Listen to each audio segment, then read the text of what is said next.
Hi, and welcome to my kitchen. I'm Lisa Erickson, and today I have a special guest. This is my daughter, Christina, and she's going to be helping prepare some fancy desserts and a drink with wild berries. We have a nice glass, Chrissy, that's tall, that we can layer some different berries and pudding, and I have a couple different crusts that we can layer in there as well. We're going to try the animal crackers. This is actually my favorite, and I just take them and I just break them into the cup. Now we're going to take just some pudding and we're just going to layer that down on the bottom.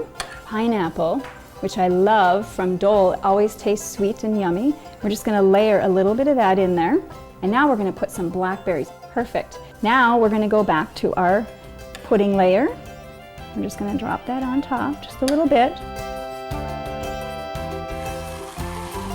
See how easy that was? It was easy. Isn't that fun? The guys are just gonna love it. They are. I have one more surprise. All right. We're gonna make homemade soda with our leftover berries. Chrissy, we're just gonna drop some ice into the glass. Why don't you do that while I get the club soda ready? What we're gonna do is just pour some club soda into each wine glass. All right, we're gonna take the wild berries, the leftover ones, and we're gonna add some raspberries to it. We're just gonna dump them in. We're just going to mash them in here. And then it takes a while for them to release their juice, but I have a secret that'll make it go a lot faster. Really? It's just some sugar. You just sprinkle it right over the top, just a little bit, and it hurries up the process. This is just a simple syrup, and all it is equal parts of water and sugar. And I just boil it on the stove for just a minute.